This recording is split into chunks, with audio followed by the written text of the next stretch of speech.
e hoje nós vamos falar sobre dons ministeriais, capacitação de Deus para realizar ministério.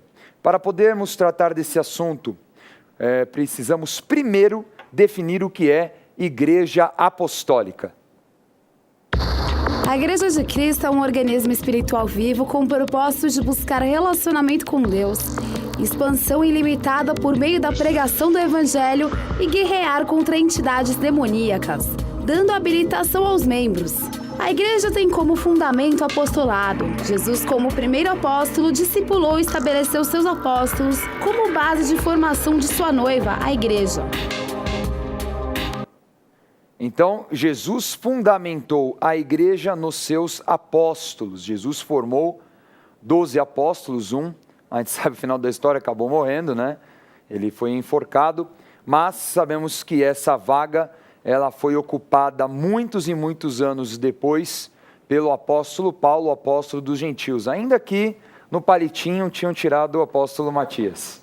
Verdade, né? Você até tocou num assunto muito importante, né? Você vê que ainda, mesmo que eles tivessem recebido o sopro do Espírito, eles já podiam decidir sobre a opção de colocar alguém, eles preferiram fazer segundo aquilo que era uma regra da lei ainda, né? Que era o tirar sortes, né? O famoso Urim e Tumim. Mas depois o Espírito Santo já define quem deveria estar assumindo. Tanto que a gente percebe, né, que nos Atos dos Apóstolos, nós não vemos um ato de Matias, que foi escolhido, né? Você não vê um ato dele. Agora, do apóstolo Paulo, muitos, né? Muitos. E também nas cartas, tantas cartas que foram escritas por intermédio dele. Bispo G, como é que é a palavra igreja? Explica pra gente. Bom, a palavra igreja é a palavra eclesia. E ela é, assim, um ajuntamento. A origem mesmo da palavra é um ajuntamento. No início, esse ajuntamento entre os gregos era quando alguém tinha uma proposição, uma palavra para falar, que ela fosse aceita. Então, eles se reuniam em um local aberto e alguém falava trazer essa proposição. Com o tempo, ela foi se moldando e para uma estrutura onde alguém ministrava e os outros recebiam. Só que agora num contexto mais fechado até chegar à Igreja de Cristo, né? É importante entender que o conceito de eclesia, né, o contexto grego é uma organização, uma reunião social, né, de definições, até mesmo de coisas da lei, né, o costume que os gregos tinham. Agora, o conceito que nós estamos falando é de igreja apostólica. Então, é um ajuntamento fundamentado na visão apostólica estabelecida por Jesus Cristo. Então, tem muitos ajuntamentos por aí, de muitas religiões, né, ajuntamentos políticos, muitos são os ajuntamentos, mas o que nós referimos é o ajuntamento da palavra de Deus que foi estabelecido no Novo Testamento através de Jesus, a noiva de Cristo, que é a igreja. Então o termo que Jesus usou era um termo de origem grega, eclesia, né, que os apóstolos usaram, mas é um conceito espiritual. É algo fundamentado espiritualmente. É como nós falamos aí, você viu a definição, organismo espiritual vivo, é um corpo.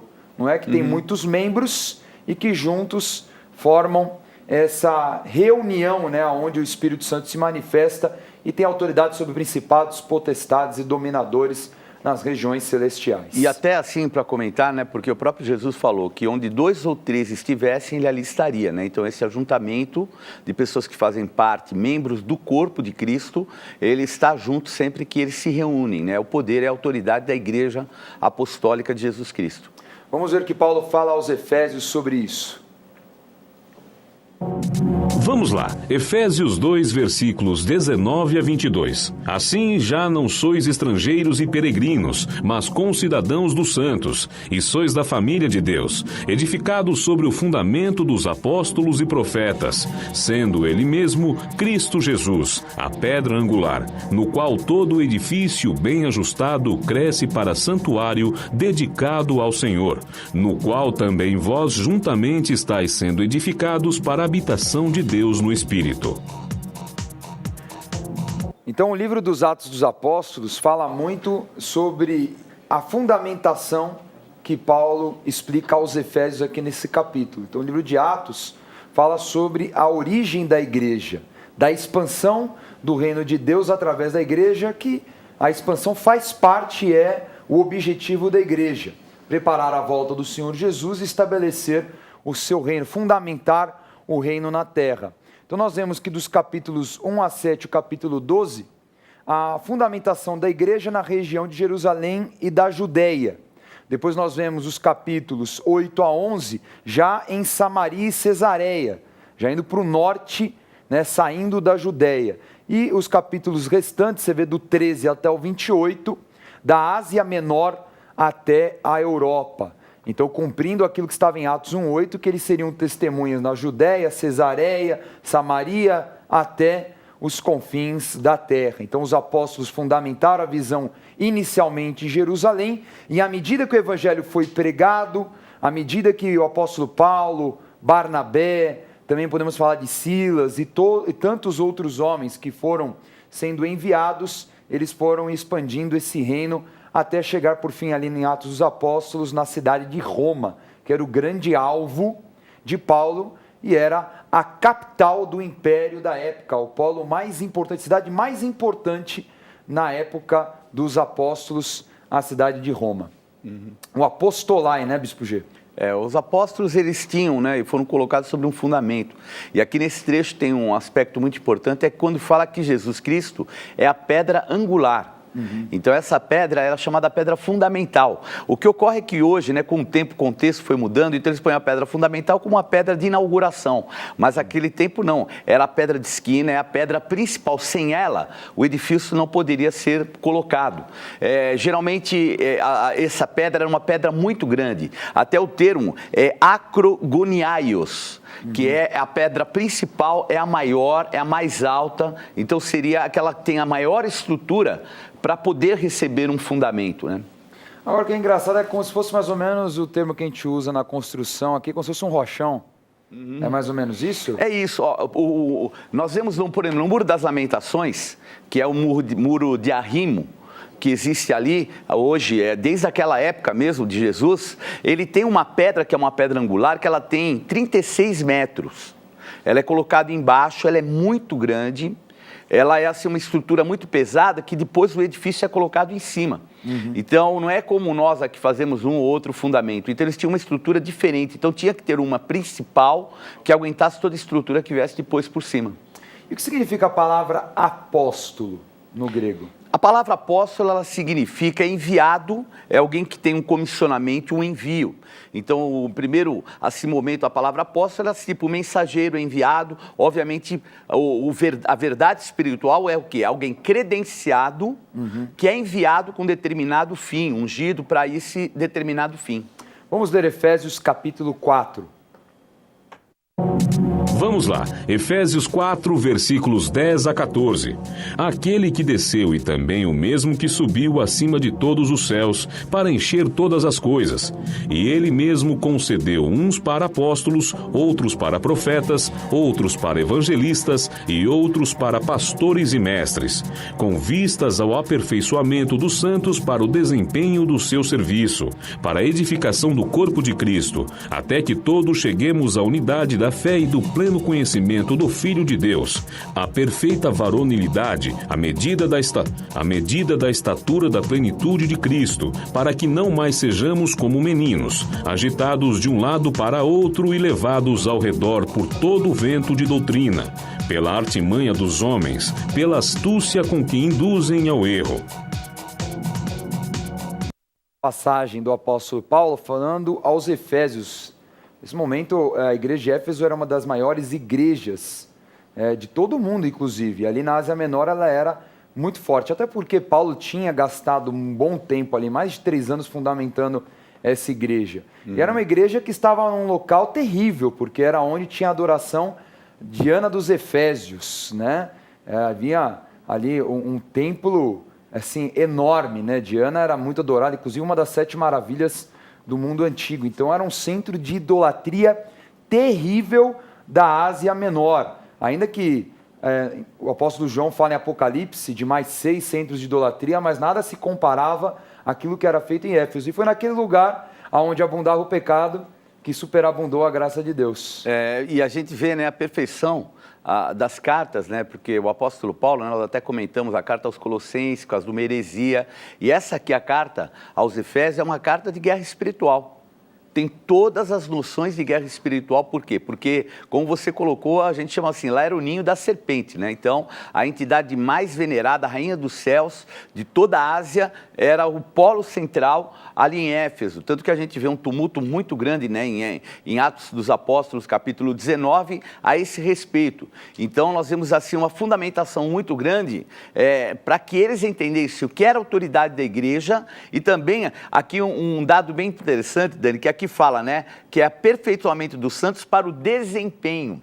A palavra desempenho é a palavra ergon, que da onde a gente ouve, né? Você faz assim um exame ergonométrico, né? Para ver o seu desempenho.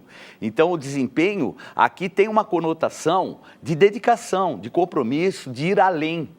Porque às vezes a gente vê que pessoas não querem pagar um preço pela obra, mas os apóstolos, eles tinham essa fundamentação e tinham o sentimento de pagar um preço. Nós vemos hoje o apóstolo Estevão da mesma forma, e nós, bispos, homens de Deus, que tem que ter esse sentimento de se preparar de acima daquilo que é o seu normal. É interessante porque são dons ministeriais, aqui falam de 5 que nós já vamos falar, mas a preocupação até do apóstolo Paulo, no último versículo, versículo 14 que foi lido, é a questão também de não ser levado como meninos por vento de doutrina. Ou seja, ele deixa bem claro que o fundamento apostólico, ele protege a igreja no fundamento apostólico não é levada por doutrina, por fábula, por heresia, por aquilo que não é concernente à palavra de Deus.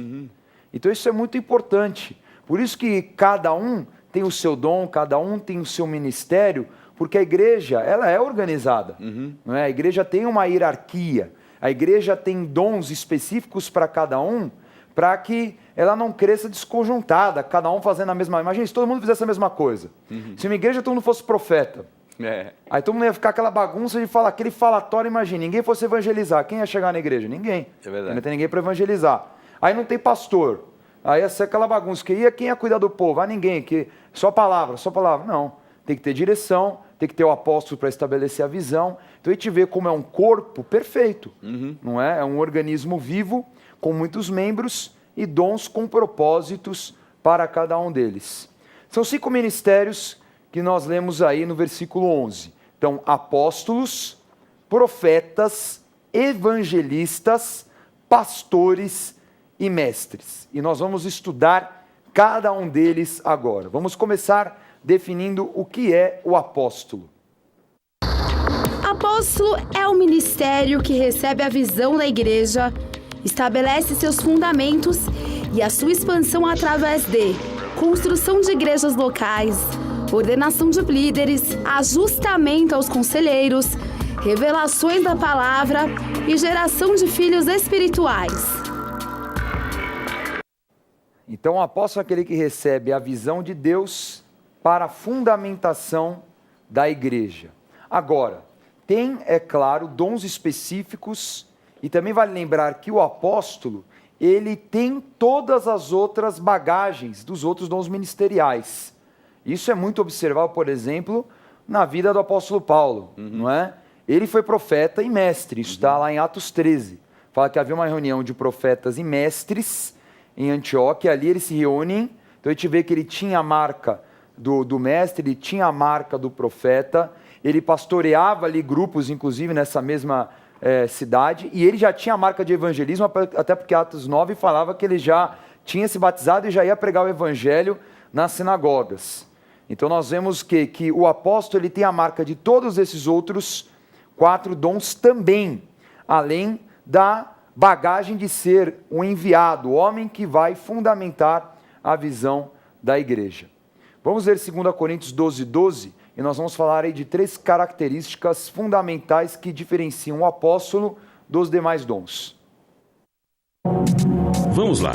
Segunda carta aos Coríntios 12, versículo 12. Pois as credenciais do apostolado foram apresentadas no meio de vós, com toda a persistência, por sinais, prodígios e poderes miraculosos. Então, primeiro, sinais, prodígios e poderes miraculosos são credenciais de um apóstolo. Então, você vê que o apóstolo tem poder para realizar estes sinais. Não quer dizer que outras pessoas, como um pastor ou um diácono, alguém que ore, não manifeste sinais, mas que tudo isso faz parte do apóstolo e que eles realizam também debaixo de um envio, debaixo de uma cobertura da igreja que foi fundamentada por um apóstolo. É muito interessante uma passagem que está lá em Atos 8 que fala sobre isso, que Felipe ele era um diácono, ele tinha ido a Samaria pregar o evangelho, muitas pessoas eram curadas, eram salvas, mas o Espírito Santo só se manifestou quando Pedro e João foram para lá impor as mãos sobre o povo. Isso é muito interessante que você coloca, porque os apóstolos concluem aquilo que era na esfera, vamos dizer, de atuação deles, né? Então, não que haja uma discriminação ou qualquer coisa assim, mas é uma coisa que Deus zela é pela hierarquia, né? O termo hierarquia, hieros, sagrado, arquia, governo. Então, o governo sagrado, ele tem essa referência. Então, quando Filipe foi no envio, ele estava embaixo da cobertura dos apóstolos e agiu como tal. Mas no momento em que era para fazer a conclusão da obra, vem aí o apóstolo Pedro, e traz, né, o apóstolo João também, eles trazem aquilo que é a consolidação ministerial através do Espírito Santo.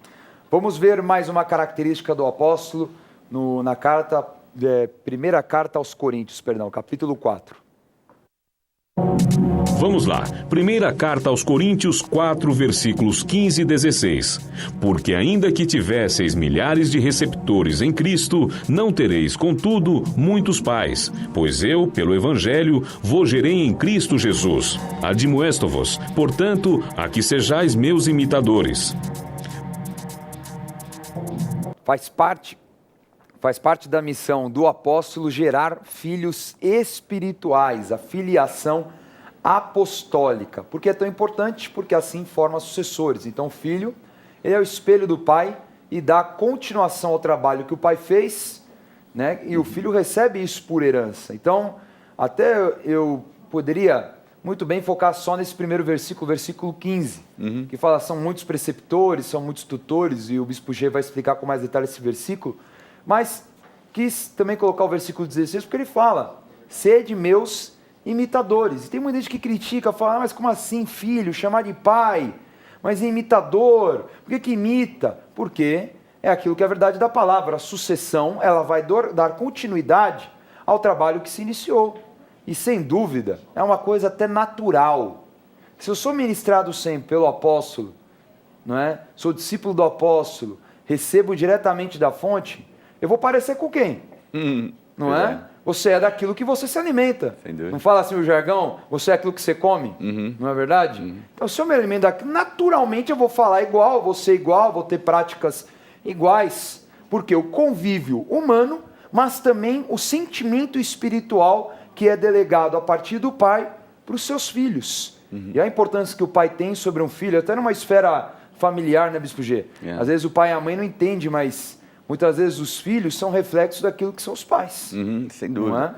E o termo imitadores aqui é um termo muito interessante, que é o termo mimetes, que vem de mímica, vem de mimetismo, né? O mimetismo é uma característica de certos animais, de eles transformarem até a sua cor de acordo com aquilo que é o fundo. Eles imitam o padrão que existe no fundo.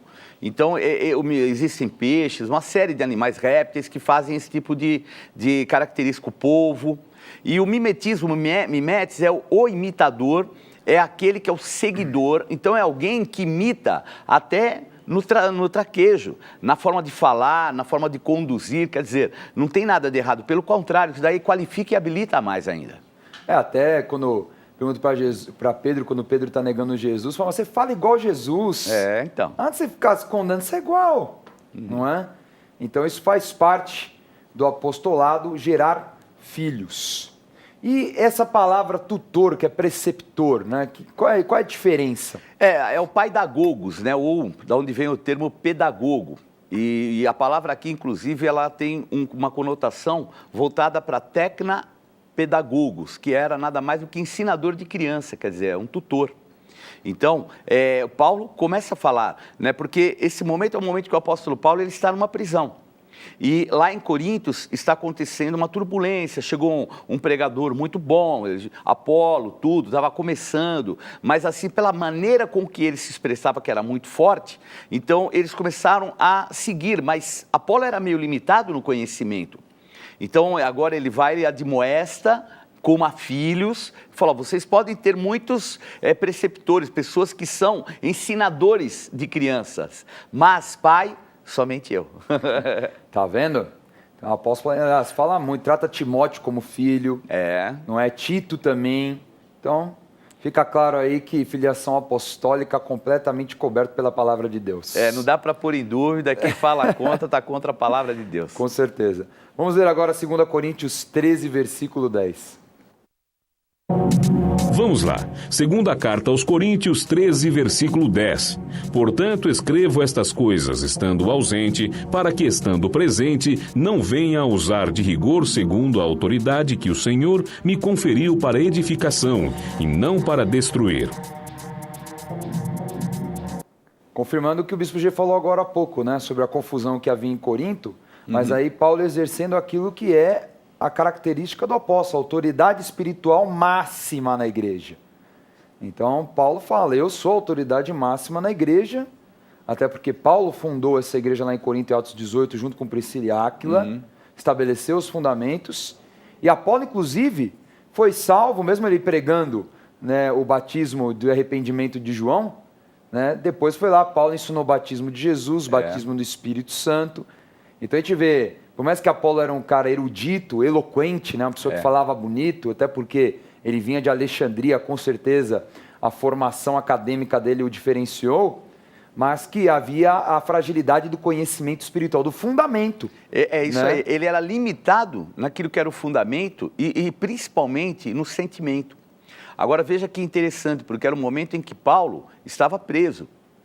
Então era um momento em que talvez a igreja ela pudesse ter lá algum tipo de dúvida, algum tipo de sentimento, mas a gente viu o que é autoridade apostólica, né? Porque ele já escreve assim, rasgando mesmo, falando a real, para que não houvesse a igreja inclinasse para alguém que não tinha fundamentação.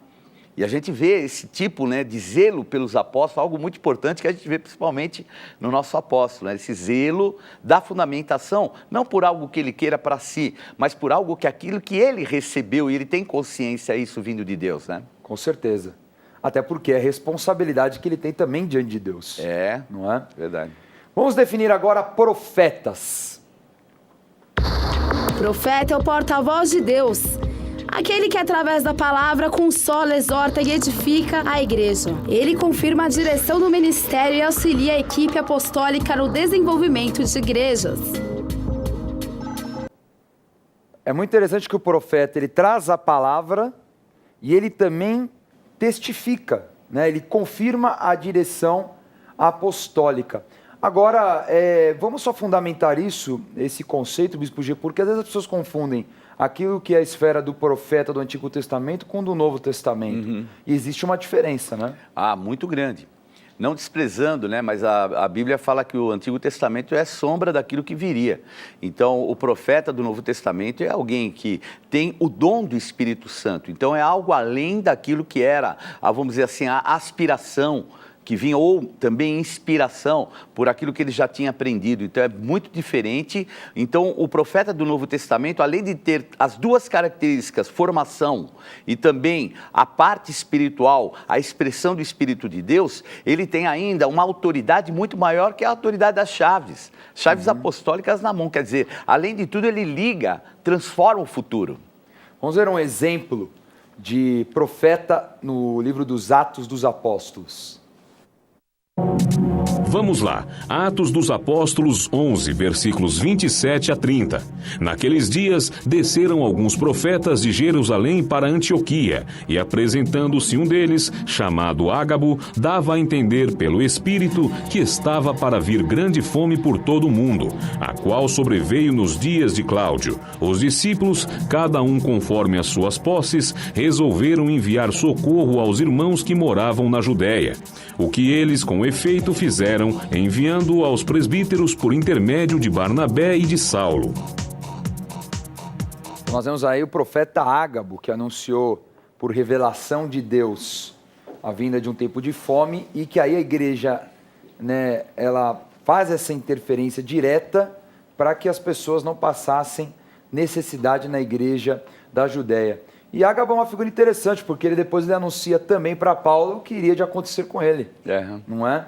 Porque ele fala, olha, você vai ser preso, fique sabendo disso, é isso que você quer? É isso que eu quero. Então tá bom. É um tipo assim, tô nem aí. O meu chamado é acima da minha vida, né? Que é uma característica apostólica mesmo. Com certeza. Paulo, foi essa exatamente a resposta. Falou, se é para ir, nós vamos e acabou. Mas você vê como é importante, né? A revelação do Espírito Santo para que haja interferência no futuro. Vamos definir agora evangelista. O evangelista é o pregador do evangelho, da palavra de salvação que é em Cristo, com ousadia, sabedoria e aproveitando as oportunidades e estratégias para que ganhe o máximo de almas para Deus. Então, o evangelista é aquele que propaga o evangelho, né? Que em todos os lugares fala, que tem facilidade, que cria estratégias. A gente tem aquele texto maravilhoso de Atos 17, quando Paulo está em Atenas, ele vê aquele altar, né, ao Deus desconhecido, com um monte de altares de Deus, e ele fala, esse Deus aqui que eu estou pregando, Deus que ninguém conhece, que não é feito por mãos humanas. Então a gente vê alguém que tem, né, essa facilidade que o Espírito Santo realmente derrama da graça, e que fala abertamente o Evangelho, né? Eu lembro uma frase que o Bispo Betão fala que é engraçada, que é a verdade, faz bem sentido aquilo que é característica do evangelista. O que eu mais gosto é falar de Jesus. Né? O que eu gosto de fazer? O que eu mais gosto de fazer é falar de Jesus. Então o evangelista é assim, né? Toda hora está falando uma palavra de Jesus, uma palavra de amor, uma palavra de transformação, e é exatamente isso que faz parte da vida de um evangelista. O que significa a palavra evangelho, Bispo G? A palavra evangelho é a palavra boas novas, as boas notícias. Então, ela depois se tornou o levar a palavra de Deus, a salvação que é em Jesus Cristo, porque é a mais excelente das boas notícias, das boas novas. Então, aí se tornou o evangelho isso. Mas é isso mesmo, é somente as boas novas que vem depois toda essa tradição em cima do evangelho, né? E a palavra fala que é sábio quem ganha almas, né? Então, esse também é um dever de todo cristão, até porque Jesus fala que nós temos que pregar o evangelho a toda criatura. Vamos ler aí Atos dos Apóstolos, que dá um exemplo de um evangelista, né? O diácono Felipe, perdão. Vamos lá. Atos dos Apóstolos 8, versículos 5 a 8. Filipe, descendo a cidade de Samaria, anunciava-lhes a Cristo. As multidões atendiam, unânimes, as quais que Filipe dizia, ouvindo-as e vendo os sinais que ele operava. Pois os espíritos imundos de muitos possessos saíam gritando em alta voz, e muitos paralíticos e coxos foram curados, e houve grande alegria naquela cidade. Resultado das boas novas, né? Alegria na cidade. Muita gente liberta, curada. E, é claro, o evangelho é a demonstração de poder. Né? Vai além da palavra. A palavra é liberada, mas o poder de libertação, de cura, de transformação se manifesta. Vamos definir pastor. Pastor é o ministério que tem responsabilidade sobre um rebanho, um ajuntamento de membros da igreja. Sendo assim, exerce liderança, conselho e supervisão sobre cada cristão de um grupo que o identifica como pastor. Então, o Novo Testamento fala sobre pastor na condição mesmo, assim, de um pastor de ovelhas. Pastor, poimen, né? É pastor. Não tem outra, cuida de ovelha, apacenta, o pastor, dizem, né, tem cheiro de ovelha, então é alguém que está envolvido com as ovelhas. Então, é aquele que cuida de um rebanho, é responsável por um grupo de pessoas dentro da igreja, que vai cuidar, vai atender, vai ligar, vai se relacionar. Zela, defende, aconselha, ministra, né, exorta quando for necessário, sabe muito bem como cada ovelha se comporta, não é? Então, essa é a função do pastor. Por fim, quinto ministério apostólico, o mestre. Mestre é o ministério que prepara os sucessores através do ensino da doutrina da palavra de Deus, fortalecendo o entendimento dos fundamentos apostólicos e corrigindo aqueles que têm conceitos errados. O mestre vai muito alinhado àquela palavra, né, preceptor que você está falando. Quem que vai ministrar o entendimento, o conceito, né, aquilo que é o fundamento apostólico, vai preparar os sucessores da visão. Isso, né? Um pouquinho diferente, né, do paidagogos, né? É o didáscalos.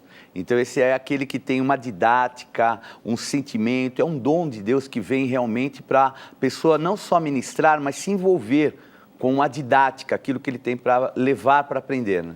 Vamos ver a carta a Timóteo, que fala bem especificamente desse ministério. Vamos lá, segunda carta a Timóteo 2, versículo 2.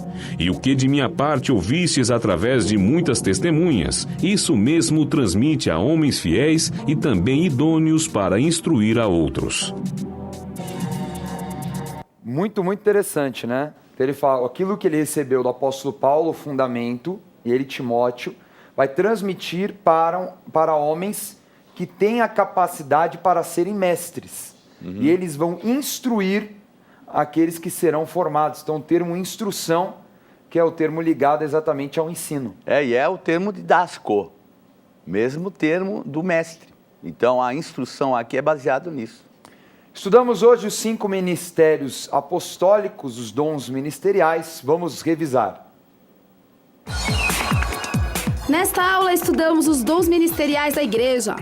Apóstolos, profetas, evangelistas, pastores e mestres. Aprendemos que o apóstolo é aquele que recebeu a visão de Deus para fundamentar a igreja, exercendo máxima autoridade, operando sinais, prodígios e maravilhas e gerando filhos espirituais, os sucessores. O profeta é o porta-voz de Deus, aquele que através da palavra consola, exorta e edifica a igreja. O evangelista é o pregador da palavra de salvação que é em Cristo. O pastor é o ministério que tem responsabilidade sobre um rebanho, um ajuntamento de membros da igreja. E o mestre é aquele que prepara os sucessores através do ensino da doutrina na palavra de Deus. Na próxima aula nós vamos falar sobre os dons carismáticos, os dons do Espírito Santo. Vamos agora ao quadro Acontece.